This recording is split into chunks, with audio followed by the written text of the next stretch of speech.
From Transport Topics in Washington, D.C., this is RoadSigns. Here is your host, Seth Clevenger. Thank you for listening to RoadSigns, the podcast series from Transport Topics that explores the trends and technologies that are shaping the future of trucking. In this episode, we're going to explore how third-party logistics providers are helping their shipper customers navigate the supply chain disruptions that continue to hinder the flow of goods in the U.S. and around the world. As we've all seen and heard, shippers, manufacturers, and retailers today are facing product and component shortages, as well as labor shortages amid the economic recovery from the coronavirus pandemic. On top of that, the logistics industry is becoming more complex than ever as demand increases for e-commerce fulfillment and reverse logistics services. So how are 3PLs adapting to this increasingly challenging environment? To help us answer that question, we're going to bring in two industry experts. Later in the program, we'll hear from Cathy Roberson, Research Manager at the Reverse Logistics Association. But first, we're excited to welcome Neil Shelton, Chief Strategy Officer at GXO, one of the world's largest contract logistics providers. Thanks for joining us, Neil. Thanks so much indeed for the opportunity. We're very excited to be on your show. It's a great privilege. Thank you very much. Yeah, Neil, and as we all know, global supply chain disruptions and congestion at major ports have really slowed down the flow of goods across the world. So I'm curious to hear a little bit more about your vantage point at GXO. What are the top supply chain challenges you've seen over the past half year or so, and how are you helping your shipper customers really navigate all these challenges we're seeing in the market today? Well, look, thanks, Seth. In essence, what supply chains have really meant is that stock or inventory, it's arriving less predictably at warehouse doors. Customers have reacted by ordering earlier than is typically the case, and also by seeking to speed their products into the hands of their end consumers as fast as possible. This has meant a much greater focus on e-commerce or direct-to-consumer, if you like, which arguably showed in good data from that channel globally in the fourth quarter against some pretty tough comps. If you're looking at GXO specifically, Seth, about half our revenues come through from e-commerce, from omnichannel consumer technologies, and we are standing up solutions for global blue chip brands that are really seeking to push harder and grow faster in that direct-to-consumer environment.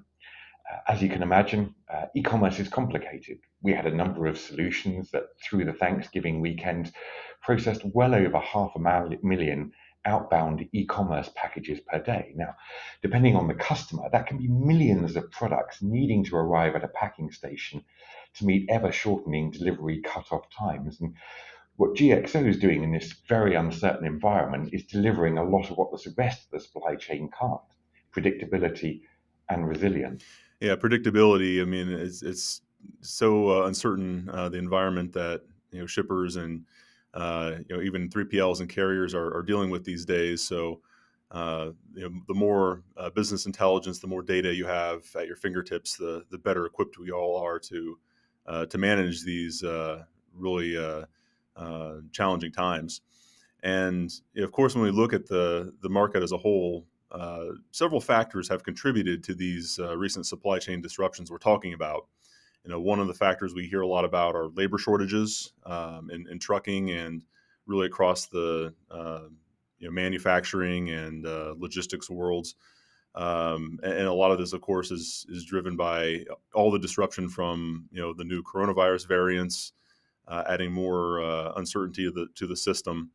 But are you starting to see any signs that maybe these disruptions are starting to ease a little bit? And what's your best projection for when supply chains might return to at least a semblance of normalcy? Yeah, Seth, it does feel like we've passed the nadir in terms of supply chain challenges. We're not seeing any dramatic deterioration on the ground of late. And in terms of the recovery, it appears that we're looking at a gradual recovery. It may not fully unwind until 2023, but we are seeing fantastic demand, both from existing and indeed new customers, Seth, to help them solve for this current series of problems that are being faced. Almost every company that has a physical product has mentioned supply chain challenges of late on their conference call. And as GXO is the most technologically advanced third-party logistics provider, we can provide and we can prove the very significant benefits that are technology-driven solutions, and we can demonstrate with hundreds of real-life case studies of just how significant improvement we can deliver. And those benefits and improvements, I don't think they're necessarily fully understood. I mean, I think the markets and people are grasping, yes, we can drive real efficiency savings. Yes, our technology can supercharge a customer's growth. But if you look at the impact of GXO on a wider basis, we can drive much bigger benefits.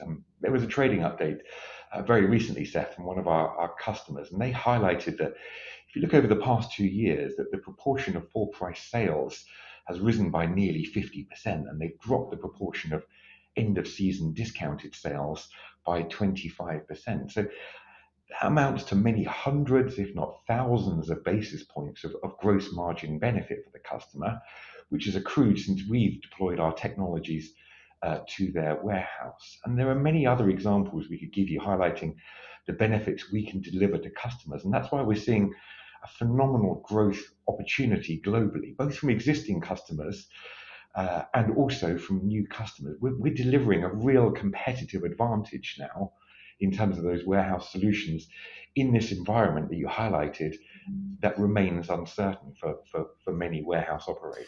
Yeah, I'd like to go a little bit deeper actually into the technology and automation that GXO has been rolling out at its warehouses. And of course, this has been a long-term investment at GXO and of course at XPO prior to the spinoff last year. Some examples of this technology are cobots that help warehouse workers do their jobs more efficiently. That's just one example, but I'd like to hear from you. Could you just tell us a little bit more about how you're applying automation, and robotics in your warehouses today, and how do you see that expanding in the future? I mean, Seth, the use of technology, the use of automation across warehouse solutions will only grow. And if you look across the industry, we've said that we believe only 5% of warehouse solutions are currently automated. GXO is 6 times that number, 30% automated. And given our recent wins and the fact that 50% of our sales pipeline is in e-commerce, you should expect that proportion of automation and technologically driven solutions to rise. You can't do e-commerce without an awful lot of automation. Now, robots and cobots you mentioned, Seth, they really help to drive efficiency. They they create safer workplaces, and they deliver a much greater predictability and indeed precision to our warehouse solutions. Will the use of robotics and automation expand? Absolutely, inevitably. We're in an environment where companies have been trying to run in-house warehouse solutions. Their ability to secure labor and the lower predictability of the cost of that labor has now tilted firmly in favor of more automation, more technology, which can drive a strategic benefit from warehousing. Potential customers typically focus on their product, they focus on the marketing of their product, and that's what they excel at. They don't excel at what are the best warehouse technologies to knit together using software, how to marry that with labor to drive an outstanding solution. That's what GXO does. That's where GXO provides world-class solutions. The other thing to think about, Seth, is that warehouse automation is undeniably seeing a J curve. We've more technologies and more application of technologies available to us today than we might have even dreamed even only 12 months ago. So let's take your example of cobots. Cobots can drive very significant efficiency benefits, very significant volume growth, and we typically use them in a lot of e-commerce solutions. We now have access and have helped to develop with a hardware company what you would call supersized cobots, and we're deploying them in new verticals. We're helping to deliver structural benefits to those solutions, such as in the food and beverage sector. And this is really helping to unlock a very exciting new growth opportunity for GXO above and beyond our heartland strength of e-commerce and consumer-focused verticals. Yeah, well, it'll certainly be fascinating to watch this develop in the years ahead. I suspect that we're, even today, still kind of in the early phases of adoption of some of these advanced technologies in the warehouse environment, and it'll be interesting to watch in the years ahead. But before we go any further, I did want to circle back to the status and the the latest update on GXO since its spinoff from XPO Logistics, and that was back in August of 2021.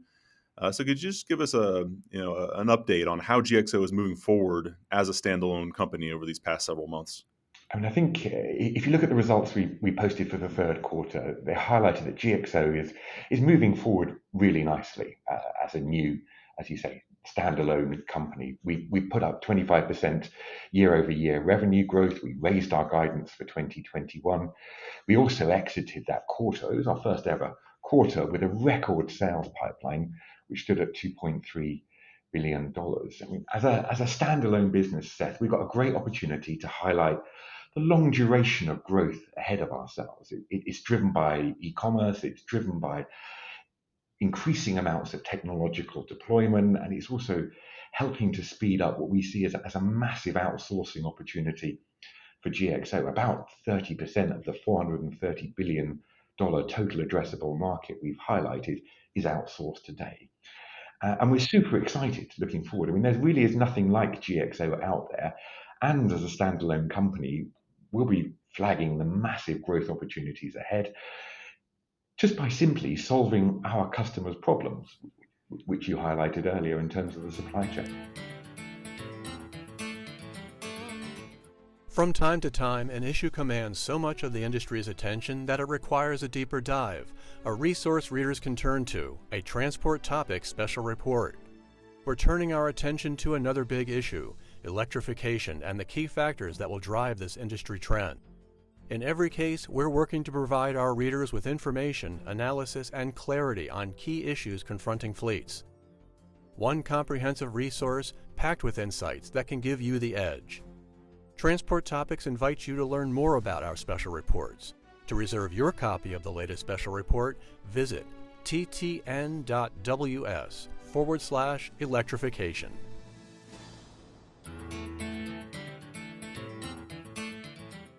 I did want to circle back a bit more to our conversation about e-commerce. Of course, this is a very large portion of GXO's business, but I think that really this whole segment of logistics has accelerated in light of the coronavirus pandemic. Of course, so many people were ordering products, from the comfort of their own homes.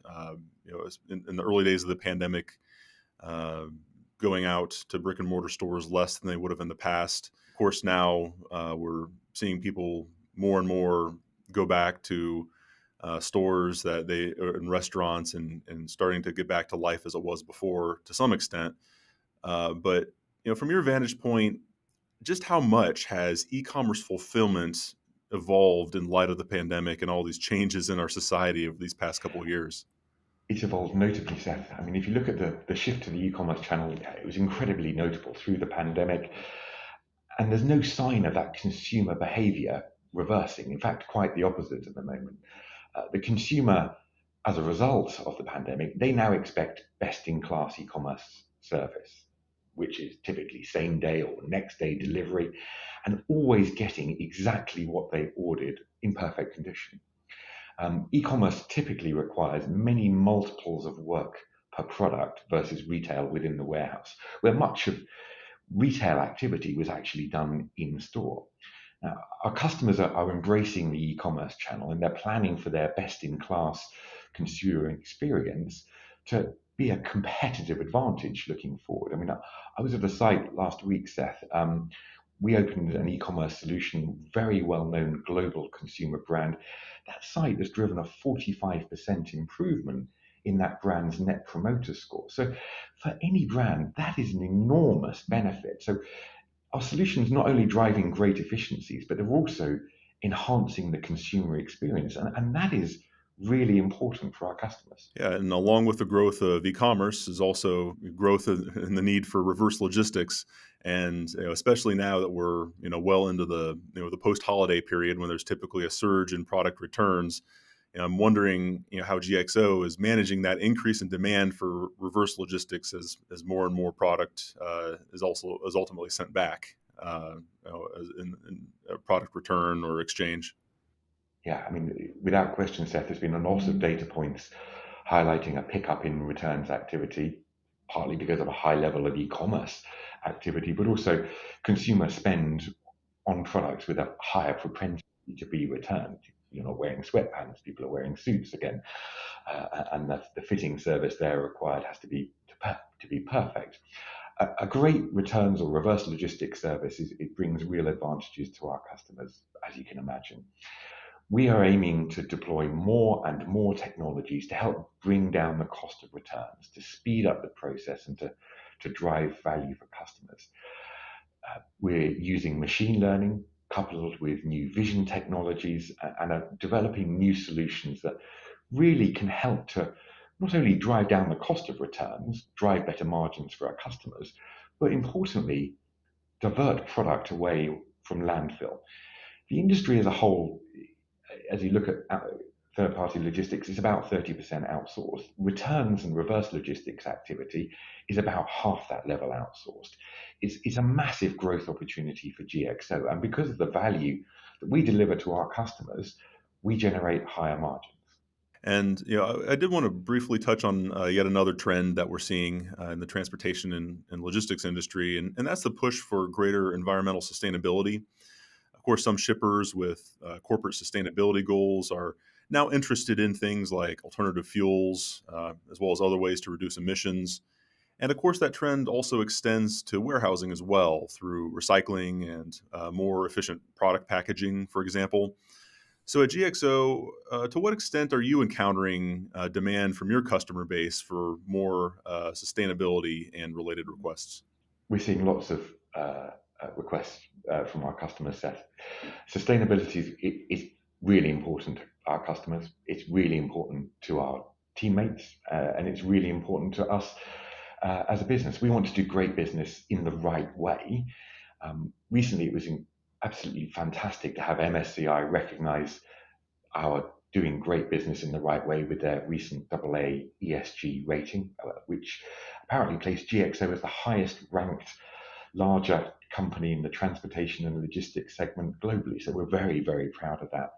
So at heart, our solutions, they drive improved efficiency. And going back to the example of one of our e-commerce companies and customers typically having less stock to clear at end of season, this helps to significantly improve their carbon footprint. Typically, 60 to 80% of the carbon footprint for any product is in manufacture and shipping to destination market. If we reduce excess inventory, we're driving real environmental benefits. The same is true for our world-class reverse logistics operations. We undertake work to get returned products into the hands of another consumer as fast as possible, rather than a product manufactured and shipped halfway around the world. As I'm sure you know, we're incredibly fortunate at GXO to work with some of the world's most recognizable brands, and we work with them on a long-term contracted basis. We have to be a partner to these customers to help their ESG journey. So it's really important across many different parts of GXO to continue to help to improve the environment.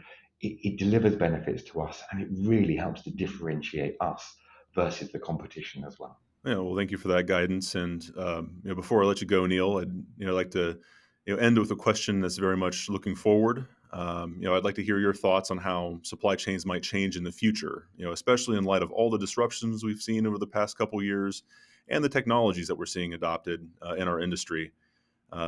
Just comprehensively, overall, how can we make supply chains more efficient and more resilient moving forward than what we've seen in the past? It's a fantastic question, Seth. So, ultimately, customers are looking for three things from their supply chain. They're looking for transparency or visibility of what's going on. They're looking for accuracy, and they want to optimize for cost, for working capital and margins. Without question, Seth, the use of more technology will help to deliver what customers want over time. You mentioned the word resilient. There is a clear benefit to a solution where automation is deployed. It becomes much more predictable. Customers want to accurately know where their product and their inventory is within that overall supply chain, including within the warehouse, and how they can think about optimizing the process to get the most benefit in terms of service levels and cost optimization. So what we should think about is technologies that can help to connect different elements of the supply chain, i.e. freight transportation, warehouse management at an individual or a network level. That's going to be a much bigger focus going forward.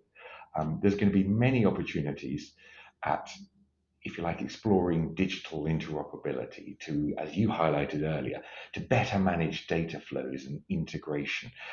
That feels like it's going to help to relieve some of the pressures and issues that the supply chains have recently faced.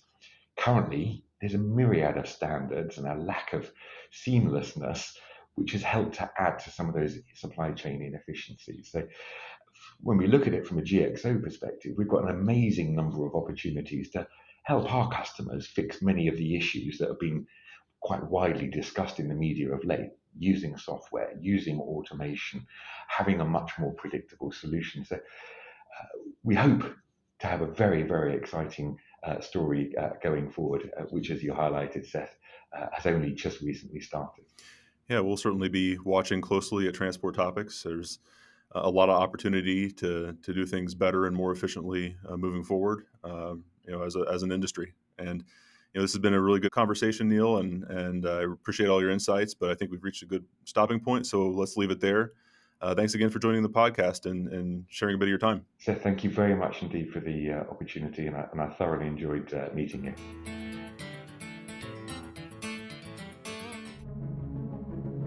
In times like these, it's crucial to stay informed.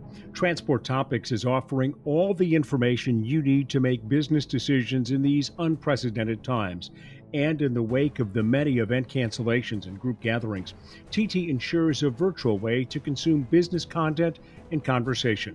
To join the conversation and stay ahead of the news, follow Transport Topics on all social outlets or by visiting ttn.ws/stay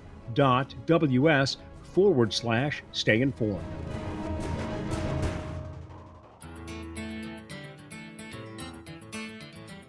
Next on RoadSigns, we're very pleased to welcome Cathy Roberson, Research Manager at the Reverse Logistics Association.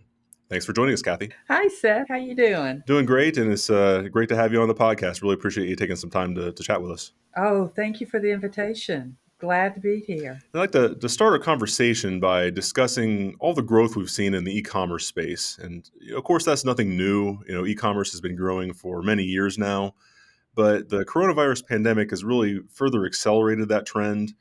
And generally speaking, more e-commerce means more product returns.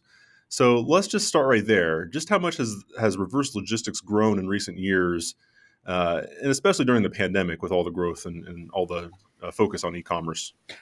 You're right, Seth. I think the COVID pandemic, it just kick-started something that was already growing, e-commerce. And along with the growth of e-commerce came the growth of returns. But the returns aspect came a little later in the pandemic because, as you know, the stores were closed.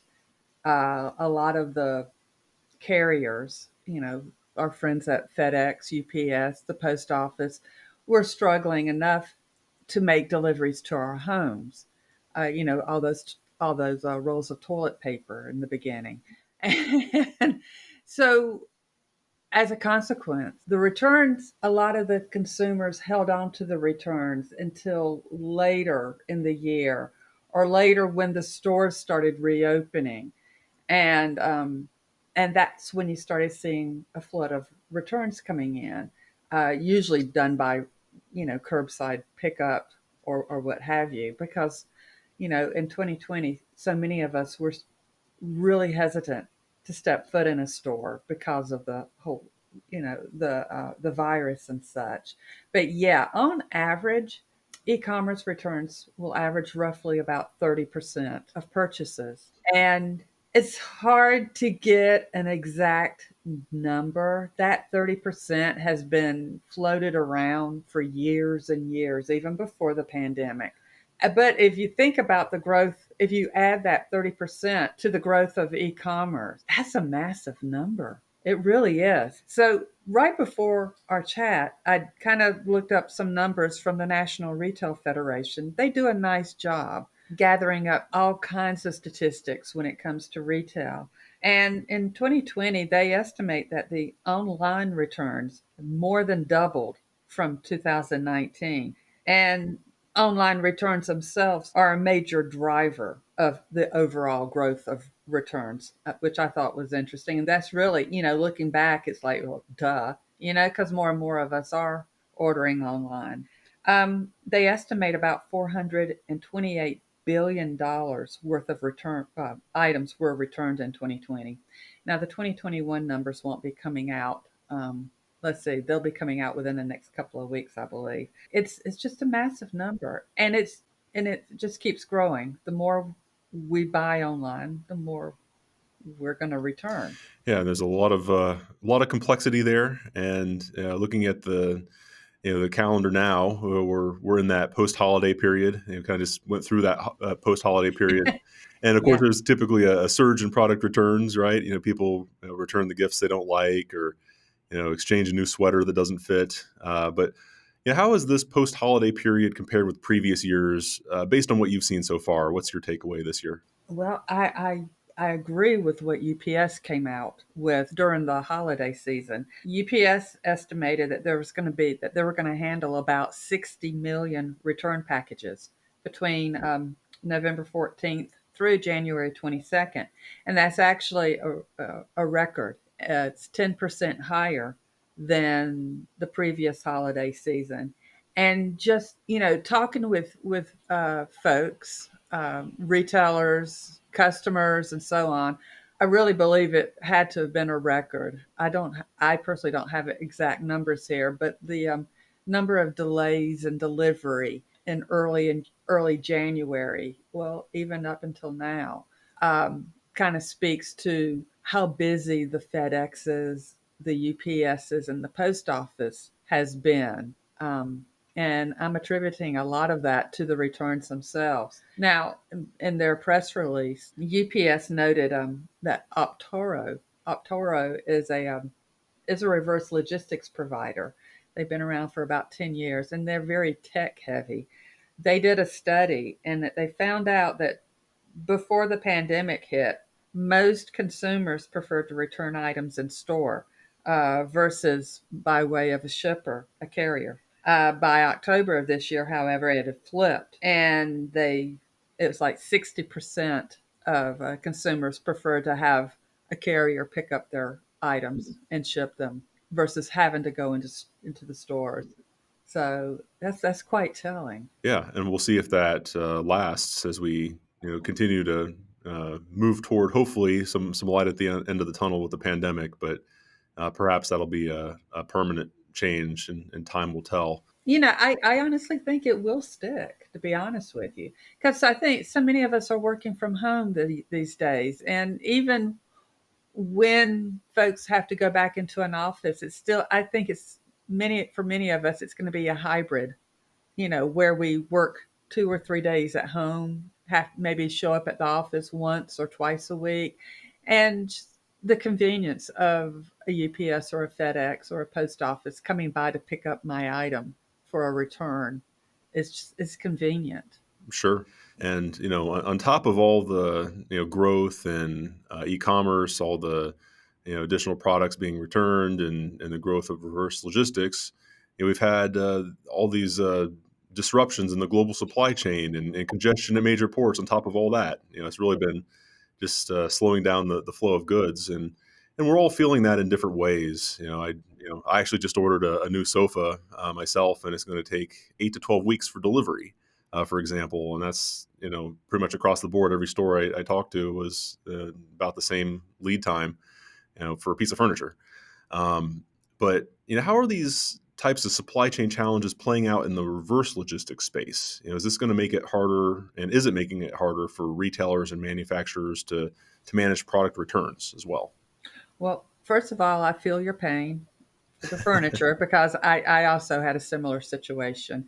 And okay, just a real quick story here. Just during the holiday season, I walked into a furniture store just to look. First thing out of the salesperson's mouth was, "We have inventory in stock." I was like, okay.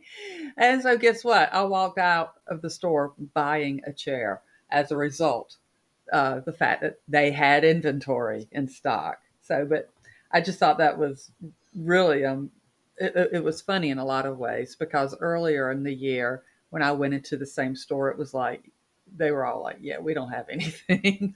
Yeah, now there's a big selling point now, just having the product on hand to sell Yes, you. yes, but no, you're right. You're right though about the whole supply chain. The supply chain is bogged down. It's been bogged down for quite a while. We've all read about, over 100 ships waiting just to get into the port of LA or Long Beach. And all of that has a trickle down effect. So if it's going to be delayed at the port, 9 times out of 10, it's going to be delayed getting picked up by a truck driver, going to a warehouse, going to the store, all the way down to the last mile. Same thing is, we as the consumer decide we don't like the item, you know, maybe because it's delayed and we no longer want it. Returning it is also painful because, once again, there's transportation involved, delays in pickup, delays in delivery, and also the need for workers. That's been a very hot topic over the past few months, is that we have a shortage of workers in the supply chain, you know, working at the port, driving a truck, warehouse worker, store, and so on. And it's at that warehouse that it's really painful. And for the items being returned back to a warehouse, not having enough workers to do the inspection of the returned items, um, the ability to unpack those boxes, to sort them, and so on. That's a cost and time. And it was interesting because we at the Reverse Logistics Association conducted a survey back in the fall, the November time period.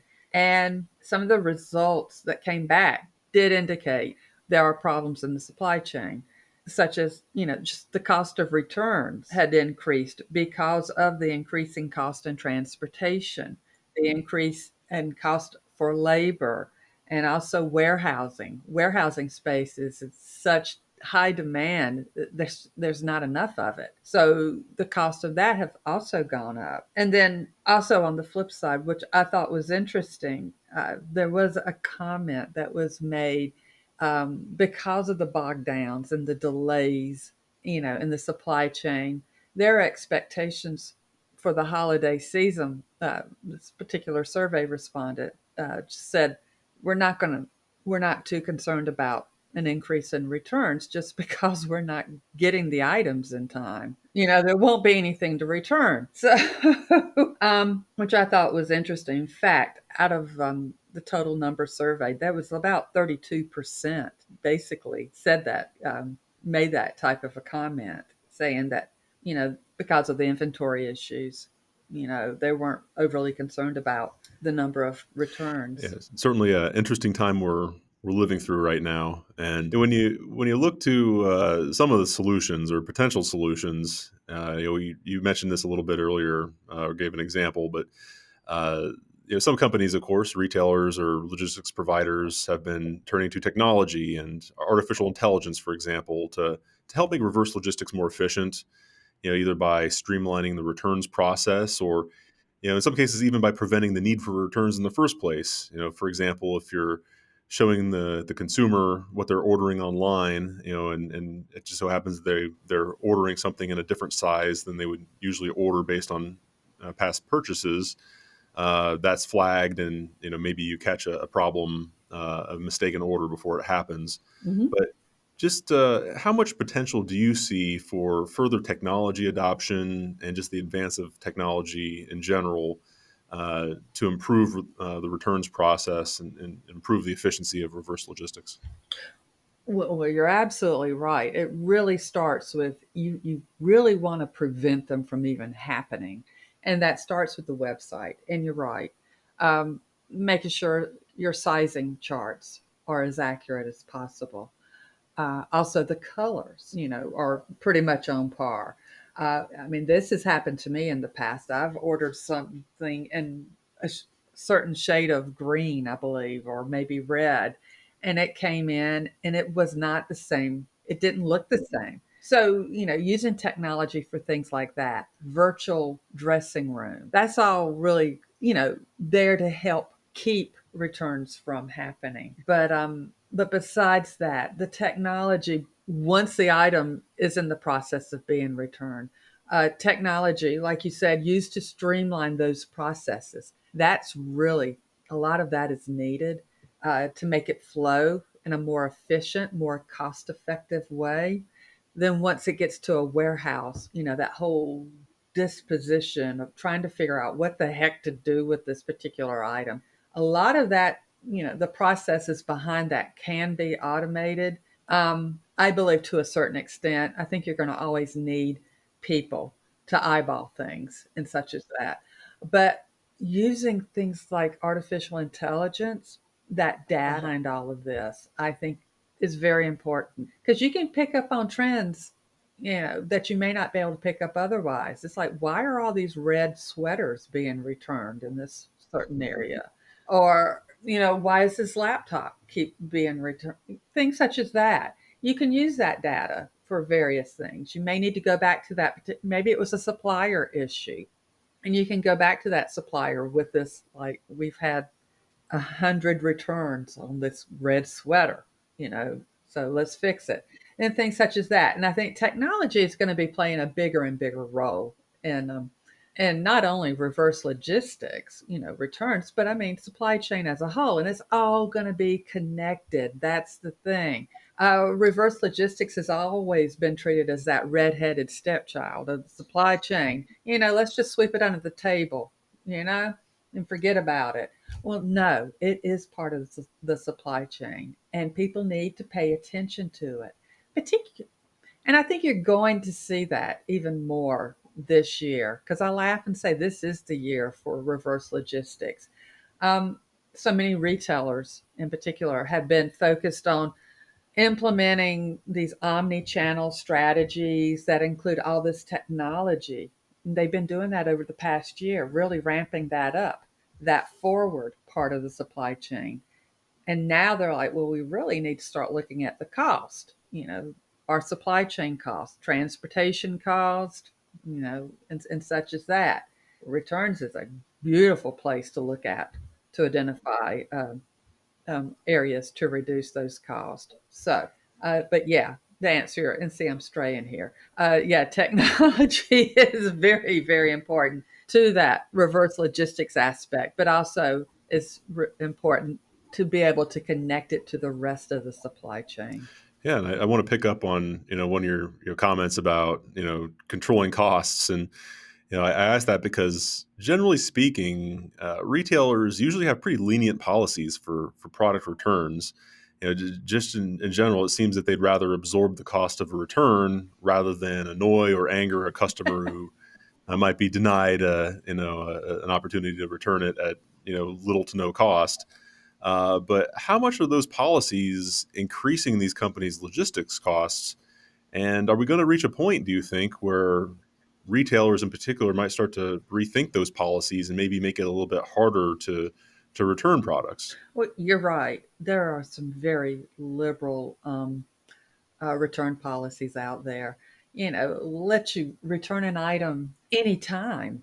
Who was it? LL Bean has always been known for their return policy. You could buy a pair of shoes from them and they wear out after 10 years. Well, you can still return them. I don't know if they've changed that policy or not, but it creates customer loyalty.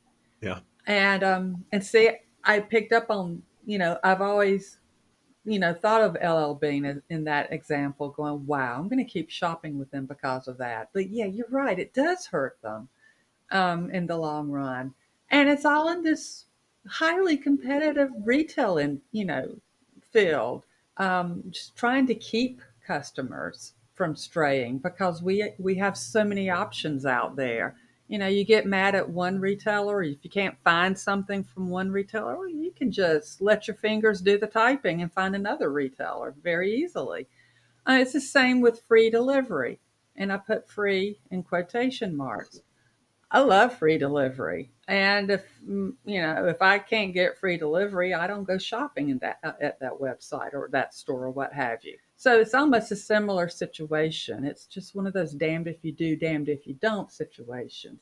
You got to keep that retailer, but it's coming to the point where retailers are going to have to rethink their policies, including that free delivery, by the Yeah, no, way, no because doubt. it is costly. It really is costly. And, you have some retailers offering restocking fees. Okay, well, personally, I see a restocking fee, I see red. I just, Right. as a consumer, but they're doing that because there is a cost associated with that.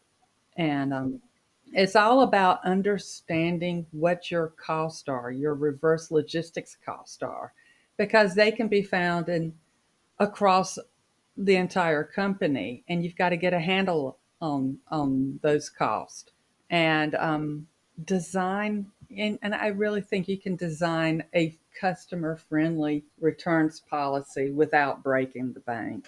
Yeah, certainly a tough balance for retailers out there. And I wanted to touch on another trend that we're watching, and that's this move toward greater environmental sustainability Mhm. in transportation and logistics. And of course, it's not every company, but there are certain shippers with corporate sustainability goals that, of course, are looking for ways to cut emissions and reduce waste. And certainly there's opportunity there, you would think, in reverse logistics. So, how do you see that playing out? Oh, well, reverse logistics is part of the circular economy for sure. You return an item. I mean, the last thing you want to ever do. In fact, you don't want to even want. You just don't want to do it. You do not want to toss it in a landfill. No, it could always be a return item. Can always be reused, or part of it could be reused, recycled, or donated, unless it's just really too far gone. But I mean, that is a very big topic in the reverse logistics community, and you're seeing startups focus on this re-commerce. They're calling it re-commerce, and I love that word. I mean, it's everything's got a purpose. You can resell so many of the items somewhere. A laptop, for example, you may not be able to sell a broken laptop or an antiquated laptop, but you could take it apart and sell the parts, or recycle responsibly. So it does play a major role.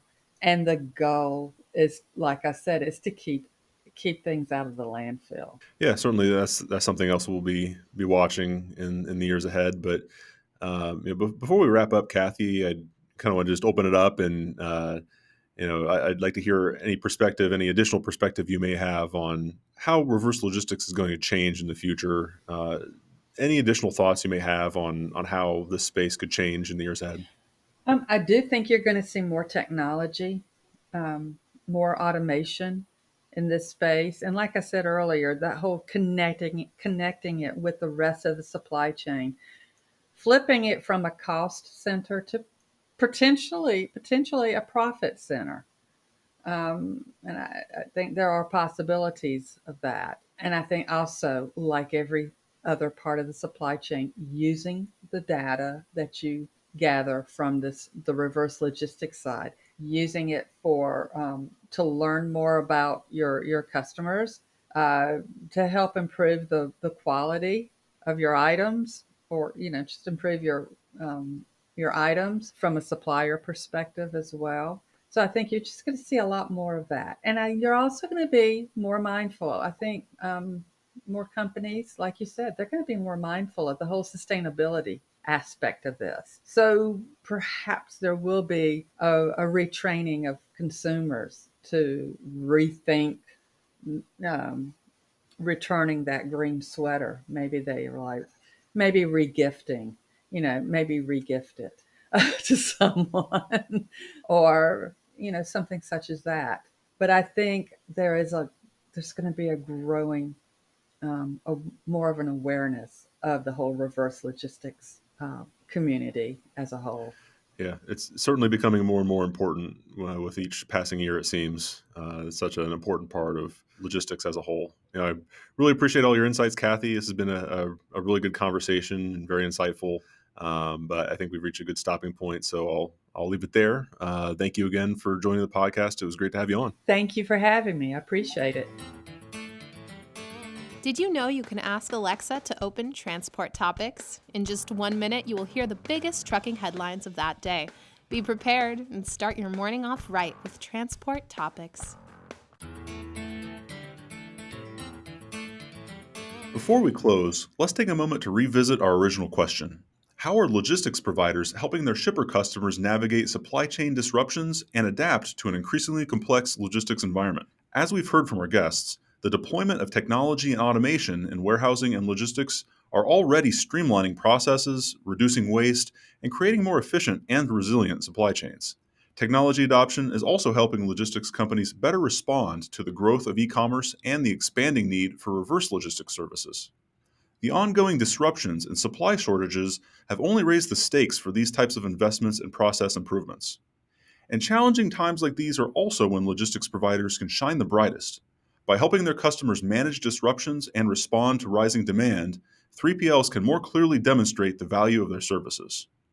If you've enjoyed this episode of RoadSigns, please let others know. Rate and review us on Apple Podcasts and Spotify. If my questions have sparked questions of your own, share them with me and the RoadSigns team. You can email us at share@ttnews.com. We'll read them and respond daily. And of course, we'll be back in 2 weeks with a fresh episode of RoadSigns. Until then, I'm Seth Clevenger. Thank you for listening.